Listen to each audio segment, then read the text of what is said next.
Hello दोस्तों, मैं doctor Yogendra Sahu, assistant professor GSM medical college Kanpur. आज मैं आपको हार्ट ब्लॉक के बारे में बताऊंगा। यहाँ पर जो मैं हार्ट ब्लॉक के बारे में बताने जा रहा हूँ, ये बेसिकली जो हमारे हार्ट का इलेक्ट्रिकल कंडक्टिव सिस्टम है, जहाँ से करंट चलती है, तो मैं उस ब्लॉक के बारे में बताऊंगा। एक हार्ट ब्लॉक होता है जो वेस्कुलर ब्लॉक होता है, वेसल्स के ब्लॉक हो जाने की वजह से, वो अलग चीज़ है। यहाँ पर हम लोग समझेंगे जो हमारा हार्ट का कंडक्टिव सिस्टम है, इलेक्ट्रिकल सिस्टम है, इसमें ब्लॉक ECG में कैसे पहचानेंगे। तो यहाँ पर ये हमारा 4 चैम्बर्ड हार्ट है। ये right atrium, left atrium, right ventricle, left ventricle. Right atrium में यहाँ पर हमारा ऐसे नोड सिचुएटेड रहता है। तो ये हमारा हो गया, मैंने क्या किया है, ये जो कंडक्शन सिस्टम है इसको यहाँ पर ड्रॉ किया है।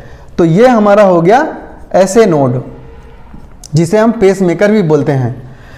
तो यहाँ से इम्पल्स जनरेट होती है, फिर इसके बाद ये इम्पल्स ट्रेवल करके AV नोड पे आती है। यहाँ पर ये ऐसे नोड से जो डायरेक्ट AV नोड पे जो ब्रांचेस आती हैं, इनको हम बोलते हैं इंटरनोडल फाइबर। ये हमारे क्या हैं, इंटरनोडल फाइबर। दो नोड के बीच में फाइबर है, तो हमने बोल दिया इंटरनोडल फाइबर है ये। एक लेफ्ट एट्रियम में जो इसका ब्रांच जाता है, जो सप्लाई करता है, इसको हम बोलते हैं बैकमैन बंडल। इसको हम क्या बोलते हैं, बैकमैन बंडल। तो करंट यहां से जनरेट होती है, ये दोनों एट्रियम में जाती है, यहां से जाकर के फिर ये AV नोड, ये एक इलेक्ट्रिकल विंडो है। बाकी ये सारा पोर्शन यहाँ से यहाँ तक ये सारा का सारा इंसुलेटेड रहता है। यहाँ से जो भी करंट होगी वो केवल AV नोड से पास हो पाएगी। तो इस AV नोड से पास होकर के ये फिर नीचे की तरफ ट्रेवल करती है। तो ये हमारा ऐसे नोड हो गया, ये इंटरनोडल फाइबर हो गए। ये यहाँ से AV नोड पे करंट आई, यहाँ पर करंट कुछ समय के लिए होल्ड की जाती है। फिर इसके बाद ये करंट नीचे ट्रेवल करती है, ये करंट यहाँ से नीचे ट्रेवल करती है। इसको हम बोलते हैं बंडल ऑफ हिज। तो ये हमारा हो गया बंडल ऑफ हिज। इसके बाद ये हमारा राइट वेंट्रिकल है, ये हमारा लेफ्ट वेंट्रिकल है। तो जो राइट साइड में ब्रांच जाती है, इसे हम बोलते हैं राइट बंडल ब्रांच।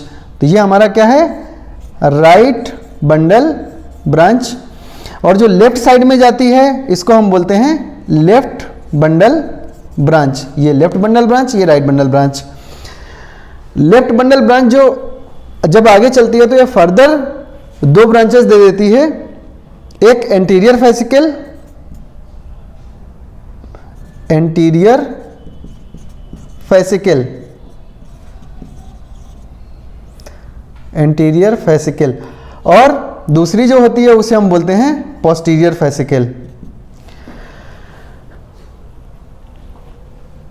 यहां से जब हम ऐसे नोड से सपोज करिए करंट जब ट्रेवल करके AV नोड में आती है, तो ये इलेक्ट्रिकल कंडक्शन, इसके बाद मैकेनिकल रिस्पांस आता है। तो हमारा एट्रिया क्या होता है, कॉन्ट्रैक्ट होता है। जब एट्रिया कॉन्ट्रैक्ट होता है, तो ये हमें कौन सी वेव फॉर्म के रूप में मिलता है, पी वेव के फॉर्म में। तो इसका मतलब है ये P वेव हमें क्या बता रहा है, एट्रियल कॉन्ट्रैक्शन के बारे में। इसके बाद यहां पर कुछ समय के लिए करंट को होल्ड किया जाता है। उस समय कोई इलेक्ट्रिकल एक्टिविटी नहीं है, तो आइसो इलेक्ट्रिक लाइन मिलती है। ये आइसो इलेक्ट्रिक लाइन जो हमारी होती है, ये R के पहले तक होती है। तो यहां से यहां तक, P के स्टार्टिंग से ये क्यूआरएस कॉम्प्लेक्स के स्टार्टिंग तक, ये जो इंटरवल कहलाता है, ये हमारा कहलाता है PR इंटरवल। फिर इसके बाद यहां से करंट चलती है नीचे की तरफ, फिर वेंट्रिकल का कॉन्ट्रैक्शन होता है, तो क्यूआरएस कॉम्प्लेक्स मिलता है हमें। और जब वेंट्रिकल का रिलैक्सेशन होता है, तो T वेव मिलती है। यहां पर हमें यह समझना है कि ब्लॉक कहां कहां पर हो सकता है।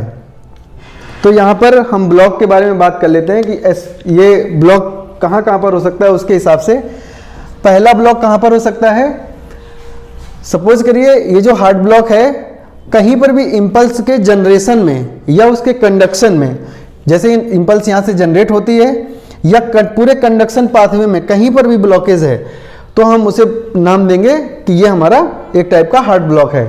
तो कहाँ कहाँ पर ब्लॉकेज हो सकता है? सपोज करिए इम्पल्स यहाँ से जनरेट ही ना हो, तो इसे हम क्या बोलेंगे? ऐसे नोडल ब्लॉक या ऐसे नोड ब्लॉक। ऐसे नोड ब्लॉक ये पहला टाइप का हो गया। दूसरा इंटरनोडल ब्लॉक हो सकता है, यहां से ब्लॉक हो सकता है। ये हो गया हमारा एवी नोडल। अगर यहां पर ब्लॉकेज होता है तो इसे हम क्या बोलते हैं? AV nodal block. यहां पर जो सबसे इंपॉर्टेंट है हम उन्हीं की बात करेंगे, एवी नोडल ब्लॉक। ये हमारे लिए सबसे ज्यादा इंपॉर्टेंट होता है, क्योंकि अगर कहीं पर स्पेसिफाई करके नहीं बताया गया है कि हार्ट ब्लॉक है, कौन सा हार्ट ब्लॉक है, तो हम समझेंगे कि केवल और केवल इस एवी नोडल ब्लॉक के बारे में बात की जा रही है। और यही ब्लॉक हमारे लिए क्लिनिकली सिग्निफिकेंट होता है, जो हम डे टू डे प्रैक्टिस में देखते हैं। फिर ये बंडल ऑफ हिज है। अगर यहां पर ब्लॉकेज हो जाता है तो इसको हैसियन ब्लॉक बोलते हैं।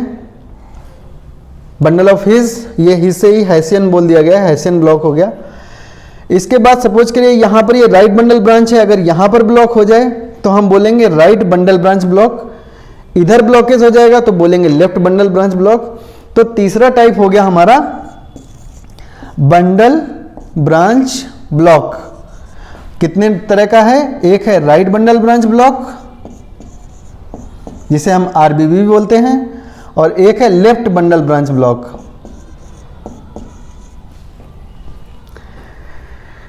इसके बाद ये जो फेसिकल्स होते हैं, अगर यहां पर ब्लॉकेज हो जाए तो इन्हें हम बोलेंगे फेसिकुलर ब्लॉक।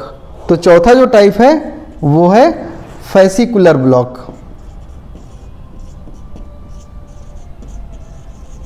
Fascicular block. तो हमारे पास ऐसे nodal block, AV nodal block, bundle branch block, right bundle branch block और left bundle branch block, fascicular block. इसमें जो एवी नोडल ब्लॉक है, मैंने बताया ये बहुत इंपॉर्टेंट है। ये एवी नोडल ब्लॉक हमारा फर्दर 3 तरह का होता है।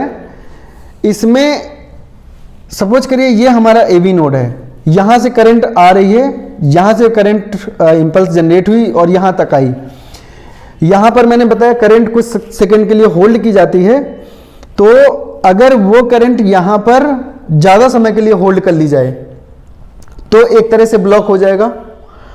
दूसरा, यहां से करंट आ रही है और आकर के वो नीचे पास ना हो पाए। पहले वाले में क्या है कि करंट आ रही है, थोड़ी देर के लिए होल्ड कर ली जा रही है, लेकिन सारी की सारी करंट नीचे आ रही है।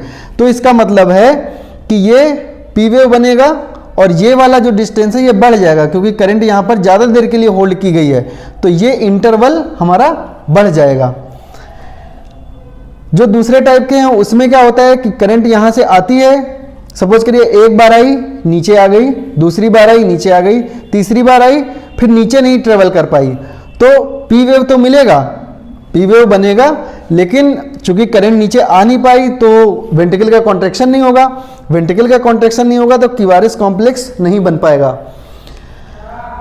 एक तरह का होता है कि करंट यहां से चली और यहां से यहां तक आई, इसके बाद नीचे ट्रेवल ही नहीं कर पा रही है। तो जब करंट यहां से नीचे आ ही नहीं पाएगी तो एट्रिया अपना अलग कॉन्ट्रैक्शन कर रहा होता है और वेंट्रिकल में यहां पर इसमें इंपल्स अपनी खुद की इंपल्स होती है, तो ये अपने इंपल्स के जरिए ये अलग कॉन्ट्रैक्ट करता है, ये अलग कॉन्ट्रैक्ट करता है। तो ये तीसरे तरह का ब्लॉक होता है। तो एवी नोडल जो ब्लॉक होता है इसको हम डिवाइड कर सकते हैं कंप्लीट ब्लॉक और इनकम्प्लीट ब्लॉक में। तो इसका मतलब है अगर यहां से इंपल्स, कोई भी इंपल्स नीचे नहीं ट्रेवल कर रही है तो हम बोलेंगे कंप्लीट ब्लॉक। तो ये कैसा हो गया? एक तरह का हो गया कंप्लीट ब्लॉक। कंप्लीट ब्लॉक इसका मतलब है कि करंट यहां से यहां पर आ ही नहीं पा रही है, और कंप्लीट ब्लॉक को ही हम बोल देते हैं थर्ड डिग्री ब्लॉक।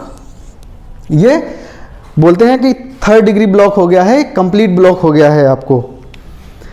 ये बहुत सीरियस कंडीशन होती है, इसमें मरीज को पेसमेकर लगाना होता है और कार्डियक मॉनिटरिंग की क्लोज कार्डियक मॉनिटरिंग की आवश्यकता पड़ती है। दूसरी तरह का क्या होता है जो इनकम्प्लीट है, जिसमें कि मैंने बताया कि करंट ज़्यादा समय के लिए होल्ड कर ली जाएगी या फिर करंट तो आएगी, उसमें से काफ़ी करंट यहाँ से यहाँ पास हो जाएंगी और कुछ नहीं पास हो पाएंगी, तो इसका मतलब है कि वो इनकम्प्लीट ब्लॉक है। तो इसको हम दूसरी तरह से बता सकते हैं कि एक हो गया इनकम्प्लीट ब्लॉक,